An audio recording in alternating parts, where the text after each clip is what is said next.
Are we truly alone? Or do we share this very planet with other sentient beings? Watching. Waiting. Are angels and demons standing right beside us at this moment in an alternate dimension we can't quite touch? Was there a great reset? And if so, was it orchestrated by ancient secret societies? And why? Why did so many of our oldest buildings end up buried beneath the earth? Grab a drink, pull up a seat, and come sit with me by the fire as we uncover the strange, the hidden, and the forbidden on Fireside Conspiracies.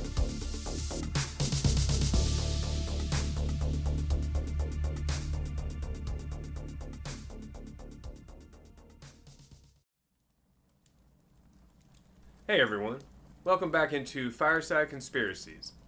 I'm Nick, your host, and this fire is going to wrap up our three-part series on secret societies. Now, this has been my first crack at podcasting, and so far it's been a fun process with the researching and putting everything together. But the best part has been all the feedback, questions, and ideas coming in from you. So thank you all for your passion and interest as we evolve this thing. And if you're new and haven't seen the Knights Templar or Illuminati episodes, you may want to catch up on those just to have the proper context. Okay, let's get into it. Now, in part 1, we saw the Knights rise from general obscurity to the pinnacle of European power. And more importantly, we learned that after a 200-year reign, their leaders were burned at the stake by King Philip and Pope Clement V. But not before the Grand Master placed a curse on both of them and their kingdoms. In part 2, we talked about the fallout from Philip's persecution of the Templars and how it threatened to envelop the Masons, Priory, and Hashashins. Then how in Bavaria, after 4 long centuries, Adam Weishaupt brought the great societies together, creating the most powerful secret order the world had ever known, the Illuminati. We heard directly from Reverend Snyder and President George Washington's own writings that the Illuminati were not just some myth, but very real, and possibly a clear and present danger to the newly founded United States. And we learned about their 5-step plan to literally conquer the world. A plan that upended the mighty French monarchy, leaving reason to believe that the new post-revolutionary government was crafted and manipulated by the secret order, allowing them to infiltrate several European countries and even the mighty Soviet Union. And finally, we heard that the KGB was continuing the plans of Adam Weishaupt, which had been pursued by both Joseph Stalin through World Wars I and II, and later Nikita Khrushchev in the 50s and 60s. The infiltration and destruction of the papacy and the Vatican. So, as always, we start with a question. And that question is, why the Vatican? Was this just a long-held vendetta, or are there more nefarious reasons to want control over the Supreme Pontiff? Now, strategically, Vatican City and the papacy held vast power. While it was by no means impregnable, the Vatican's outer protection started with the actual city of Rome itself. Then, after a Saracen raid in 846, the city was reinforced by a massive wall. Up to 40 feet tall and 15 thick in some places, it created a horseshoe around the city, starting and ending at the river. Still, there were much better fortifications to be had, so what other appeal was there? Well, in 1929, the Holy See under Pope Pius XI negotiated the formal recognition of Vatican City as a sovereign, independent state, and the Bishop of Rome was its exclusive ruler. This made the Vatican's position truly unique in the political world. A sovereign microstate at the heart of another nation? Italy was now responsible for the protection, but had absolutely no say in what they did or how they governed themselves. And it's the same to this day. Kind of the way Disney's Reedy Creek District had its own autonomous government in the heart of Florida. All the tax support, all of the authority, none of the rules. Now that the world was entering into a more diplomatic age, outright invasion was virtually off the table. Napoleon had been the last to successfully try it back in 1809, but just 6 years later, the little corporal would lose all his power. And by the time Pope Pius XI was in office, He'd been dead for over 100 years and was just a faded memory. As a sovereign entity, though, the Vatican started receiving political ambassadors from nearly every major nation. This extended the power of the papacy immensely, truly setting it up as the universal church. Beyond that, faith is one of the few things that can supersede patriotism. We often hear either God, family, country, or God, country, family. But rarely does the Almighty slip to number 2 on that list, and almost never number 3. You can inspire a person by threatening their country, control their actions by threatening their family, but you can completely own them by threatening their eternal soul. And I can tell you, even in the 21st century, people take excommunication seriously. Here's a little context to understand what I'm saying. Today, the Russian president presides over a country of about 146 million people. The president of the United States, roughly 345 million. The Supreme Pontiff, 1.4 billion. And those 1.4 are spread throughout the entire planet. At almost 18% of the Earth's population, Catholics could probably take control of the world in a shade under 15 minutes. Fortunately, the majority of them are good people, so while I'm not personally a pontiff proponent, based mostly on the borrowed idea that no one man should have all that power, I think we can still enjoy a good fish fry. But you can begin to see the massive advantages to be gained from even having just some influence on Vatican policy, and why it was so easy for Illuminatis and the KGB to sell the idea to their superiors. Possibly the first time we see traces of this are in the suspicious death of Pope Pius XI himself. Now, to be fair, it was well known that he had been in declining health for a long time, but with mostly manageable issues. And let's not forget that through the ages, presumably every pope has had access to the most advanced medical techniques of their time. Yet, in 1939, he died, allegedly, of heart failure. What's less known, though, is that the Pope had become much more vocal in his opposition to Hitler and Mussolini. He was adamantly against communism and fascism, which also set him in direct opposition to Stalin. At this point in history, the Soviet Union was strategically supportive of the emerging Axis powers. While not necessarily ideologically aligned, trade deals and the Molotov-Ribbentrop Pact made their support, let's say, pragmatic. Leading up to his death, Pius had been preparing a very important encyclical. Now, what exactly is an encyclical? Basically, it's a letter that conveys the Pope's most important teachings. While it doesn't carry the weight of a papal bull, which is an official proclamation or directive, it's the next most influential document a Pope can issue. Every bishop worldwide is expected to convey it to the masses as the Church's official stance on major issues. This specific encyclical on the unity of the human race contained the following 4 points. A call for the unity of all humanity, including opposition to all forms of hatred. A bit broad at first, but then he really rings the bell. A clear condemnation of racism and anti-Semitism. A critique of Nazi-style nationalism and totalitarianism, and a strong defense of the Jewish people. The Catholic Church, whose Savior had been condemned to death by the Sanhedrin in ancient Jerusalem, was about to officially declare the Jewish people as allies of Christendom and worthy of protection. An incredibly powerful message for a massively pivotal time in history. A message that was never delivered. A letter that wasn't seen again for more than 50 years. Sealed and hurried into the secret archives by his successor, Pius XII, as the axis of evil grew in power. And for the next several years, the self-proclaimed light on the hill dimmed in the shadow of war. After his death, the silenced pontiff was embalmed within the day, leaving no opportunity for an independent autopsy to confirm cause or detect poisons. And while embalming is the common practice with popes, it curiously seems to become the first priority whenever circumstances are suspicious. What traditionally takes up to 2 days happens within mere hours. Yet reports said that his assistant was heard yelling in the halls, "They have killed him! They have killed him.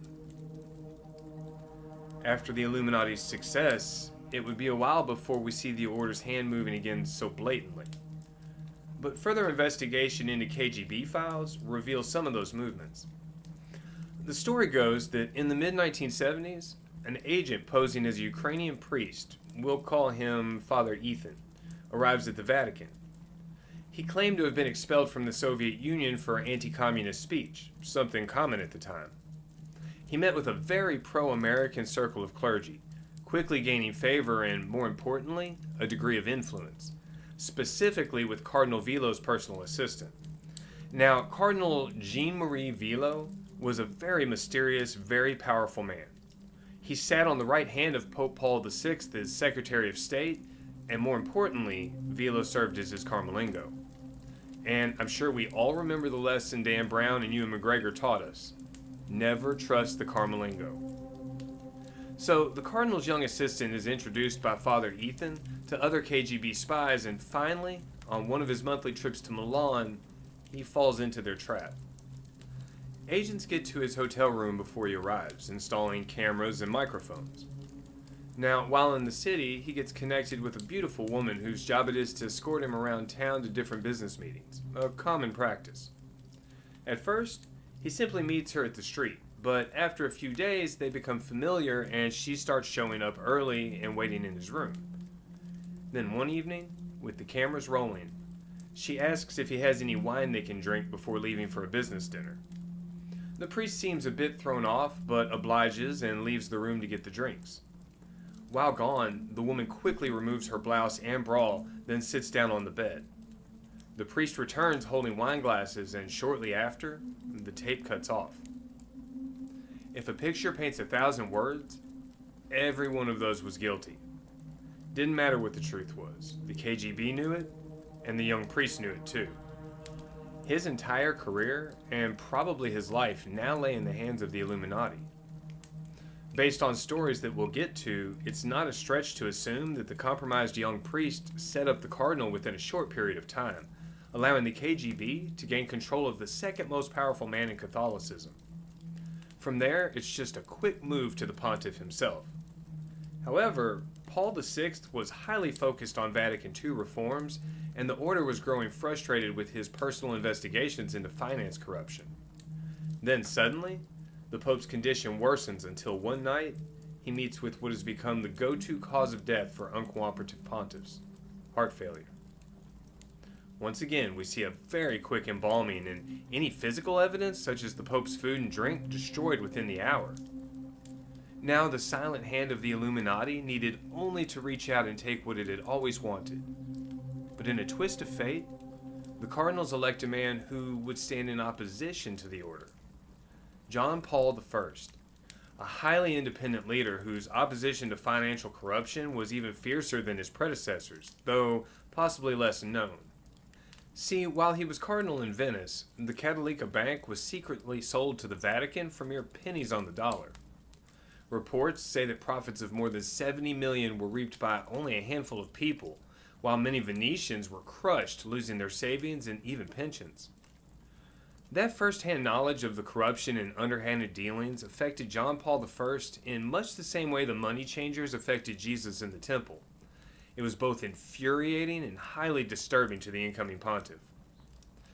As Paul VI had not been able to complete his investigation, the three men responsible, Roberto Calvi, his mentor Sedona, and Vatican Bank Director Bishop Paul Marcinkus, had remained in charge of Vatican finance through the papal transition. But now, John Paul I was finally in position to look into them properly.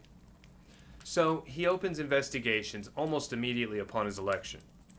Of course, mixed in with this are the responsibilities of a new pope. Like all pontiffs, he begins by choosing his papal name.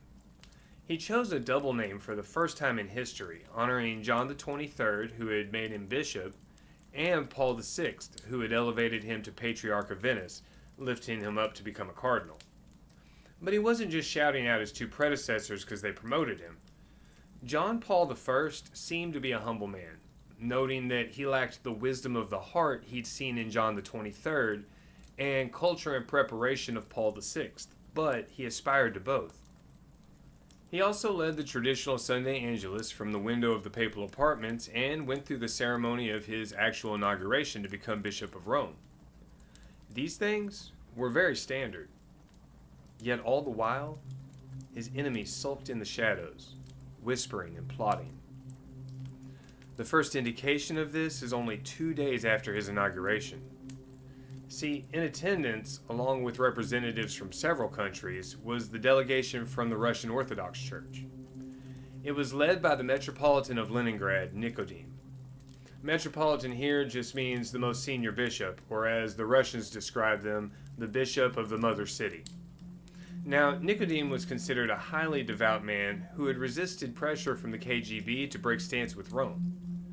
He considered John Paul I to be honorable, and stepping outside of tradition, he requested, no, I should say insisted on a private audience with the new pontiff.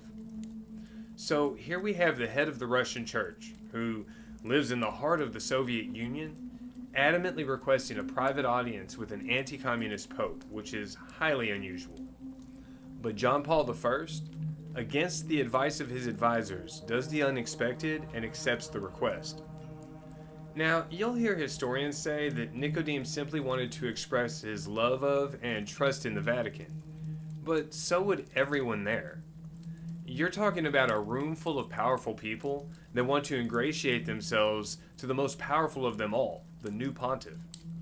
That's why private audiences in this situation weren't usually granted. The Pope just didn't have time for all that. Persistent rumors and speculation from the time tell us that John Paul invited Nicodim into his personal library. Coffee and cakes were served, and then they were left alone with only Nicodim's trusted personal translator. The two men embraced, with Nicodim bowing and kissing the Pope's ring, then sat. After a few pleasantries, Nicodim reached for his coffee. His anxiety over the forthcoming conversation, along with the excitement of meeting John Paul, had understandably left him parched. So he lifted the cup. Blowing away the rising steam, he put it to his lips and began to drink. Suddenly, the pontiff heard him choke violently. Looking up, he saw the cup falling from Nicodim's hand before shattering on the floor beneath him. The face before him contorted from a look of shock to one of terror, and Nicodim, now clutching his throat, collapsed at the feet of the Pope, who was just lifting his own cup to drink. Only seconds later, he was dead. Sister Vincenza, the Pope's personal nurse and housekeeper, rushed in to help, but there was nothing she could do. The official cause was the same as always: heart attack. Man, cardiologists must hate when their patients visit St. Peter's. Of course, as we've seen before, the Metropolitan of Leningrad was embalmed in Vatican City almost immediately, preventing any opportunity for a legitimate examination, even by the Soviets. Understandably disturbed, the Pope secretly called on his 4 most trusted cardinals to come to his study. On the evening of September 27th in 1978, he met with them. Whatever they discussed led to the Pope calling on Cardinal Vilo, the man whose personal assistant had been compromised by the KGB, and relieving him not only of his position as Secretary of State, but more importantly, Camerlengo. After this, John Paul retired to his bedroom to look over the notes from his meeting. He had, as always, his drink and a bowl of his favorite candies by the bedside. The next morning at 5 a.m., Sister Vincenza, knowing the Pope to be an early riser, came to bring him his morning coffee. We're told that as she entered the room, he was sitting up in bed and at first simply looked to be sleeping. But then, to her horror, she saw in his face the same contorted terror she'd witnessed only days earlier in Nicodim. She cried out in terror, crossed herself, and being unaware of Vilo's removal only hours earlier, hurried to him first as Camerlengo. Surprisingly, he seemed to have been awake for some time and waiting for her. Vilo took charge immediately, locking himself inside the Pope's bedroom and gathering all of the secret notes from the meeting along with his drinks, candies, and medication. Sister Vincenza was sworn to complete silence on the matter immediately and sent away to live out her life in a convent. Reports say that at 6:10, Vilo called for the embalming. Yet the embalmers arrived so fast that logistically it's been calculated they'd have had to receive the call no later than 4:45, a full 15 minutes before Sister Vincenza had even discovered the body.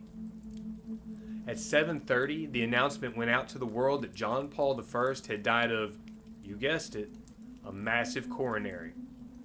The time of discovery was changed to 5:30, and rather than Sister Vincenza, it was reported to be the Pope's secretary, Monsieur Maggi, who had actually made the discovery. By the time the world found out, the embalming had been completed, again leaving no opportunity for an actual examination. I swear, if I ever become Pope, day one I'm making papal autopsies mandatory. I want everyone to know how I died, and more importantly, I want anyone trying to off me to know that. Now, although the Pope's short reign and sudden death took many by surprise, some look back in retrospect and see it as a possible fulfillment of prophecy. See, there's a list. It was discovered deep in the Vatican vaults in 1595, but dates all the way back to 1143. In fact, I'd say it's likely that St. Bernard had seen it before the document was locked away, but at the request of his friend who wrote it, stayed largely quiet on the matter. It's known as the Prophecy of Malachi. On this list are 112 popes which are indicated by a single word or a short phrase. Hey, it's prophecy. You didn't expect a neat list of names, did you? Now, the 109th man on the list was described as being of the half moon, indicating a very short reign. John Paul I was pope from just after the half moon of August through the half moon of September. The shortest amount of time served by a pope since Urban VI in the 16th century. And the 110th was somebody no one was expecting.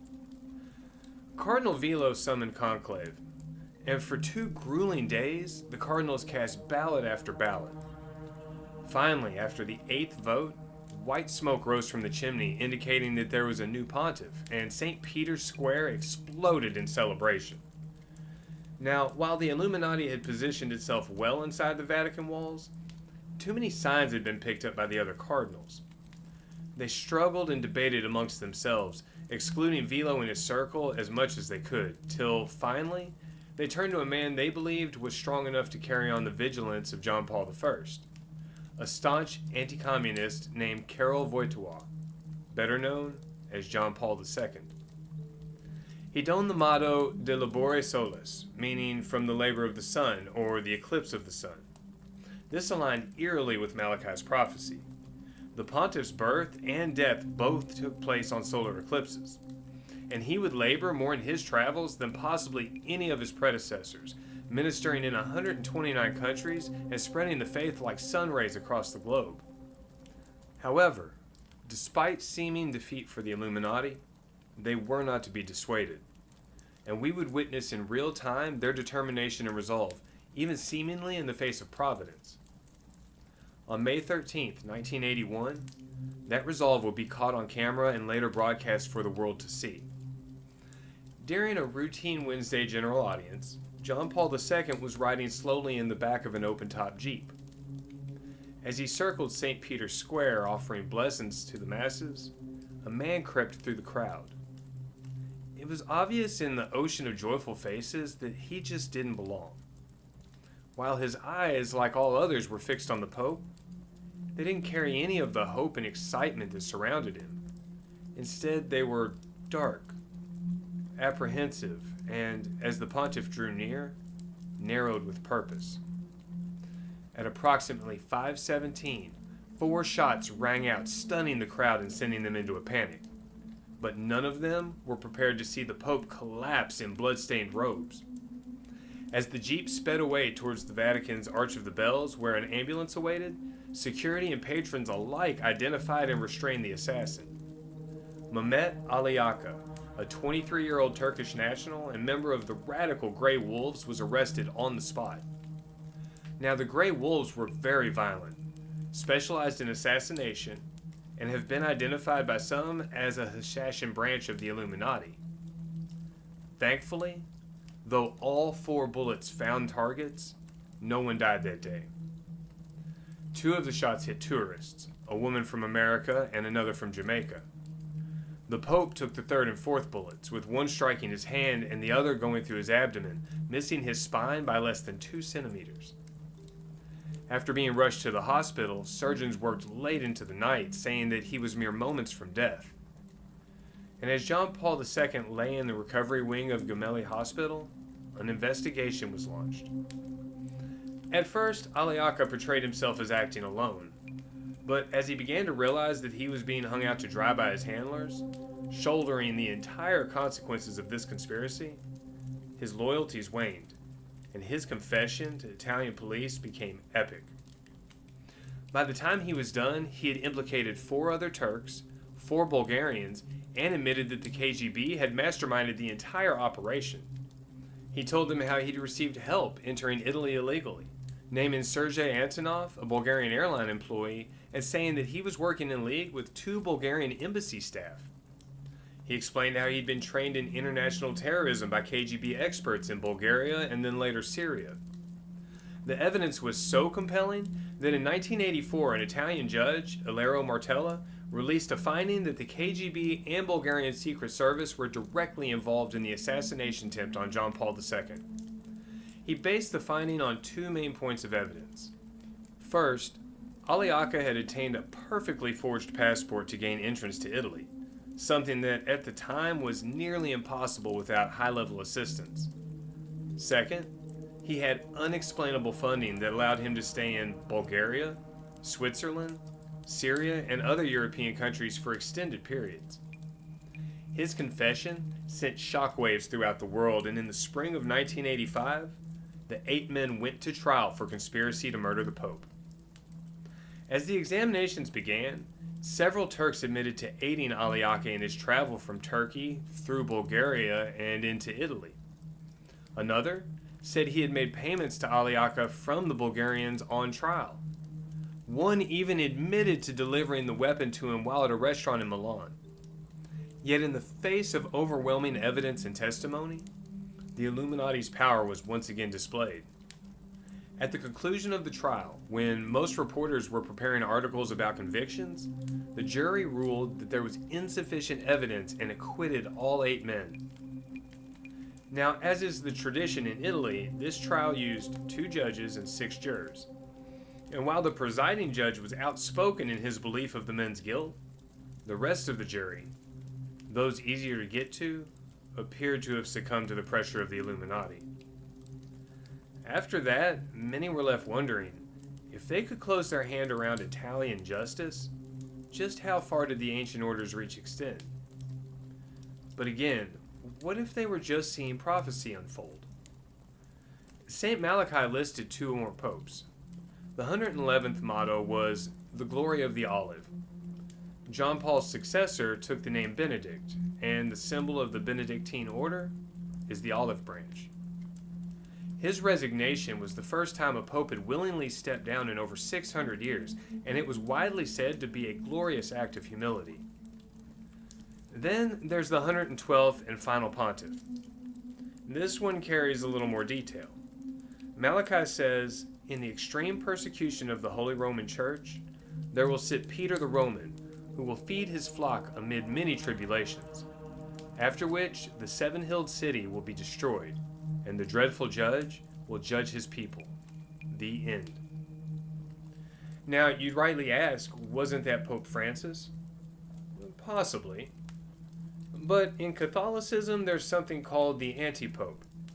Pontiffs who didn't carry on the nature or mission of the church and instead pushed their own will on the people. Those popes were usually surrounded by corruption or controversy. I think it's fair to say that Francis was highly controversial. And the election of his successor indicates that the cardinals at least wanted a return to the church's more traditional roots. So, could it be Pope Leo? Well, Leo of course is Latin for lion, the emblem of Rome.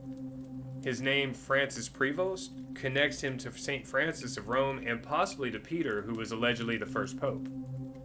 He's the only one to ever come from the United States, a country commonly referred to as New Rome. And he's certainly been elected during some turbulent times. So, is it possible? Yeah, it's possible. But the clearest prophecies are murky in their own time, so for me, the jury's still out. Yet it seems quite clear that the Knights Templar, whom we've been told repeatedly, even desperately by historians, had died off 700 years ago, are alive and well today. That the concerns Washington addressed after the alleged demise of the Illuminati, their doctrine and ideology, are present and at work in the world around us. And that the 20th century was filled with attacks on and attempts at infiltrating and seizing control of the Holy See. Does that mean I believe the Vatican is the only thing standing between the world and the Illuminati? No. While it does some good, the record of the papacy gives me no indication that it has some grand desire to shelter and protect the world. I certainly don't need to bring up the multiple priests who have been wolves in sheep's clothing. In fact, I would imagine the deepest, darkest parts of the 2,000-year-old organization want roughly the same world power, just under their terms. And understand, if you are uplifted and blessed by whatever church you go to, I truly think that's wonderful. I've been in celebration services with full bands and traditional services that only use the organ and nobody claps after a song. The main thing that they both had in common was that the people at each felt uplifted. So while personally my faith is not in Catholicism, what I do believe in, what I'm truly inspired by, is the charity of the Catholic, the compassion of the Protestant, the sincerity of the agnostic, and the empathy of the atheist. And that extends to the Buddhist, the Muslim, the Hindu. I believe in the individual's ability to exercise logic and reason. Race, gender, all that nonsense they keep us fighting over, it doesn't matter when the storm's coming. But what holds that storm at bay and then shelters us through it is the everyday choices of the individual. There's a quote, I don't know exactly where it comes from, but it's often attributed to Mother Teresa. Paraphrasing, it says, "I do not believe that the world is held together by the big things, but rather the small. Simple acts of kindness. The daily choices to love, forgive, and help one another." Let me put it this way. Remember in Men in Black, the conversation between Jay and Kay? Jay, the young hotshot cop, had just seen for the first time that aliens were very much real and right here on Earth. Sitting on a park bench, trying to make sense of what he learned, he asks the older and wiser Kay, why not just tell the world about aliens? People are smart. Kay turns to look at him and famously replies, a person is smart. People are dumb, panicky, dangerous animals, and you know it. Well, I don't believe in the people, but I absolutely believe in the person. So keep questioning, keep exploring, and most importantly, keep thinking for yourself. And we'll keep investigating the mysterious, right here on Fireside Conspiracies. As always, I want to thank you all for stopping by the fire for a while to hang out. I hope you had fun diving into this 3-part series on secret societies. We'll be back next month to explore a popular topic right now. Did we go to the moon? We'll also be touching on aliens, demons, and interdimensional beings in that episode, so be sure to keep an eye out. If there is something you'd like added to the topic list, just drop it in the comments below. Until then, remember, do your own research and never sell yourself short. Take care out there. God bless.